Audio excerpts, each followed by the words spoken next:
বাংলাদেশকে সত্যি সিঙ্গাপুর মালয়েশিয়ার মতো বানানোর উদ্যোগ নিয়েছেন ডক্টর ইউনূস। কাজ শুরু হয়ে গিয়েছে। বাংলাদেশের মানুষের এখন একটা কমন স্বপ্ন যে 1971 সালে আমরা স্বাধীন হয়েছি। সেই 1971 সালে আমাদের সমমর্যাদার দেশ ছিল মালয়েশিয়া, তার অধীনে সিঙ্গাপুর, থাইল্যান্ড, দক্ষিণ কোরিয়া। আর আজকে তারা এখন আমাদের চাইতে অনেক অনেক উপরে, আর আমরা অনেক অনেক পিছিয়ে। কেন আমরা পিছিয়ে? লুটপাট, দুর্নীতি, এগুলোর কারণে। তো দর্শক, এখন ডক্টর ইউনূস দায়িত্ব নেওয়ার পর মানুষের মনের সেই স্বপ্ন আবার জেগে উঠেছে। সবাই বলছে, সবাই তাদের অনুভূতি প্রকাশ করছে যে না, বাংলাদেশকে সিঙ্গাপুর মালয়েশিয়ার মতো বানানো হোক, দক্ষিণ কোরিয়ার মতো বানানো হোক, সেভাবে সমৃদ্ধ করা হোক, অর্থনৈতিকভাবে, অন্য সবভাবে। এবং এটা ডক্টর ইউনূস পারবেন। এবি পার্টির ব্যারিস্টার আসাদুজ্জামান ফুয়াদ বলেছেন যে ডক্টর ইউনূস 3-4 বছর ক্ষমতায় থাকতে পারলেই বাংলাদেশকে সিঙ্গাপুর, মালয়েশিয়া, দক্ষিণ কোরিয়ার মতো বানানো সম্ভব। আমাদের সেই স্বপ্ন পূরণ হতে পারে। ডক্টর ইউনূস আসলে কাজ শুরু করে দিয়েছেন, উদ্যোগ নিয়েছেন। নানান উদ্যোগ, নানান সময় আমরা কথা বলেছি যে বাংলাদেশকে একটা উৎপাদনের একটা ইন্ডাস্ট্রিয়াল হাব বানাবেন। পৃথিবীর বিভিন্ন দেশের কোম্পানি হবে বাংলাদেশে শত শত, এবং বাংলাদেশের চেহারা রাতারাতি পাল্টে যাবে। চাইনিজ অনেক কোম্পানি বাংলাদেশে আসবে, মানে উৎপাদন হাব বলতে যা বোঝায়। চাইনিজ মডেল এটা গ্রহণ করছে, এটা তো আছেই। এই বাংলাদেশকে সিঙ্গাপুর মালয়েশিয়া এটা একটা উদাহরণ।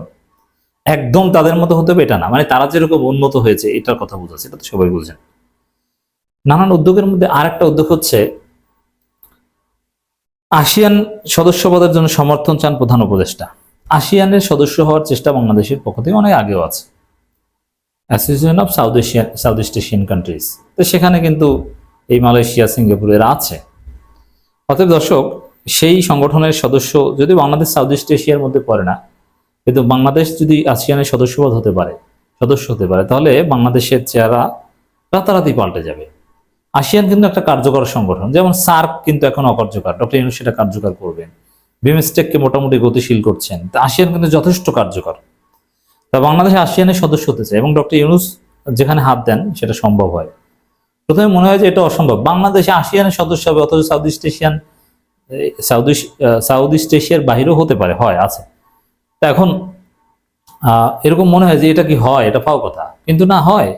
ওই যে রোহিঙ্গাদের 1,80,000 রোহিঙ্গাদের একসাথে ফেরত নেওয়া হবে সম্মত মিয়ানমার, এটা আপনি কি মনে করেছিলেন? এটা তো সবাই বলেছে অসম্ভব, এটা হবে না, চ্যালেঞ্জ ছুড়ে দিয়েছিলেন অনেক doctor.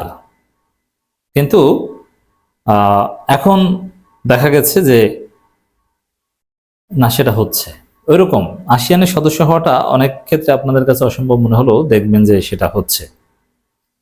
Association of south east Asian নেশনসের যোগদানের প্রচেষ্টায় থাইল্যান্ডের অভিজাত ব্যক্তিদের সমর্থন চান প্রধান উপদেষ্টা অধ্যাপক মোহাম্মদ ইউনূস।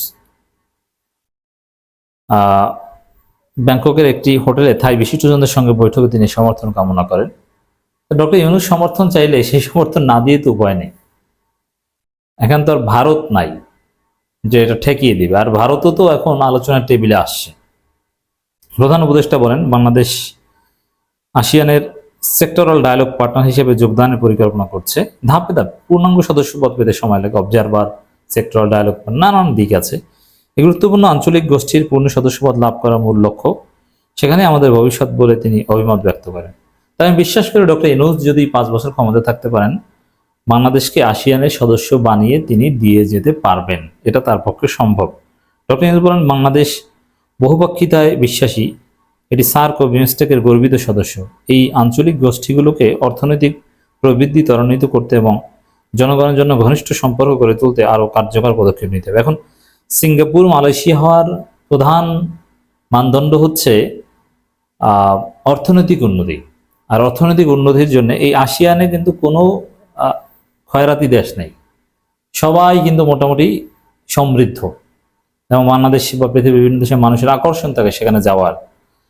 অতএব আসিয়ানের সদস্য হতে পারলে, পূর্ণাঙ্গ সদস্য হতে পারলে বাংলাদেশের চিত্র বদলে যাবে, এবং ডক্টর ইউনূসের পক্ষে সেটা সম্ভব। এই যে আসিয়ানের পূর্ণাঙ্গ সদস্য বানানো বাংলাদেশকে, এটা বাংলাদেশকে সেই সিঙ্গাপুর মালয়েশিয়ার মতো বানানোর একটা ধাপ।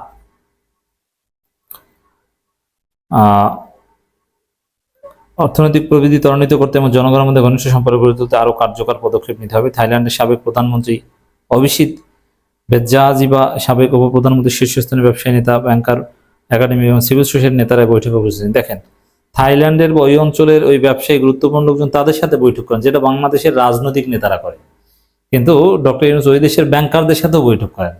তাহলে বাংলাদেশের অর্থনীতিকে উন্নতি সর্বোচ্চ শিখরে নেয়ার জন্য ডক্টর ইউনূসের যে কতটা মাল্টি ডাইমেনশনাল তৎপরতা, বুঝতে পারছেন যে থাইল্যান্ডের শিক্ষক, সিভিল সোসাইটি, ব্যাংকার, এদের সাথে ডক্টর ইউনূসের কি ভাই?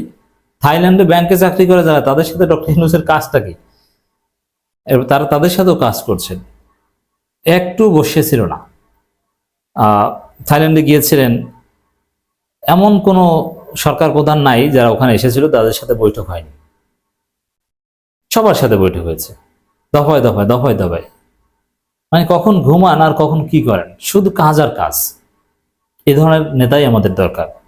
প্রধান উপদেষ্টা বলেন, বাংলাদেশ আশা করে থাইল্যান্ড, ইন্দোনেশিয়া ও মালয়েশিয়ার মতো আসিয়ান শীর্ষ দেশগুলোর কাছ থেকে সদস্যপদের জন্য সমর্থন পাবে। যে দেখেন, আমরা মালয়েশিয়া সিঙ্গাপুরটা বলি, এই মালয়েশিয়া সিঙ্গাপুর বানানোর উদ্যোগ হবে। অধ্যাপক ইউনূস থাইল্যান্ড ও বাংলাদেশের জনগণের মধ্যে আরো বৃহত্তর সহযোগিতার উপর জোর এবং বলেন উভয় দেশ এই ধরনের ইতিহাস চ্যালেঞ্জের মুখোমুখি।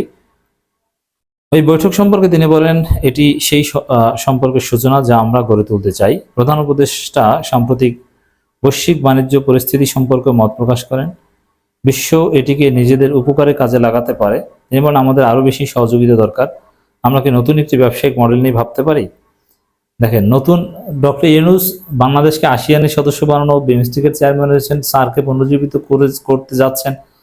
আবার তিনি নতুন কিনা একবার টোটাল এশিয়া মিলে একটা বড় 50 সদস্য বিশিষ্ট বা ইউরোপীয় ইউনিয়নের চাইতেও কিনা বড় কিছু করে তোলেন, কে জানে। কারণ নতুন ব্যবসায়িক মডেল, এই যে আঞ্চলিক সংস্থাগুলো, এগুলো মূলত ব্যবসায়িক, এগুলো স্ট্র্যাটেজিক না। মিলিটারি বা এই ধরনের স্ট্র্যাটেজিক সংগঠন হচ্ছে ওয়ারশো প্যাক্ট ছিল, তার বিপরীতে ন্যাটো, এগুলো। কিন্তু এই যে ইউরোপীয় ইউনিয়ন বলেন আর আসিয়ান বলেন আর সার্ক বলেন, এগুলো basically economic. Doctor Yunus total এশিয়াকে মিলে 50-60টা দেশ নিয়ে কোনো একটা বড় সংস্থা গড়ে তোলেন কিনা কে জানে, হতে পারে। ডক্টর ইউনূস শুধু বাংলাদেশ না, এশিয়ার চেহারা বদলে দেওয়ার চিন্তা ভাবনা তার থাকতে পারে। এই ধরনের উঁচু মাপের ব্যক্তি তিনি বিশ্ব নেতা। প্রধান উপদেষ্টা বাংলাদেশ সাম্প্রতিক পরিবর্তন এবং ছাত্র নেতৃত্বে গণজাগরণের কথা উল্লেখ করে বলেন যে একটি নৃশংস একনায়কতন্ত্রের অবসান ঘটিয়ে দেশে এক নতুন যুগের সূচনা করেছে। যাই হোক দর্শক, এভাবেই ডক্টর ইউনূস সত্যি বাংলাদেশকে সিঙ্গাপুর, মালয়েশিয়ার মতো বানানোর উদ্যোগ নিচ্ছেন এবং কাজ শুরু করে দিয়েছেন।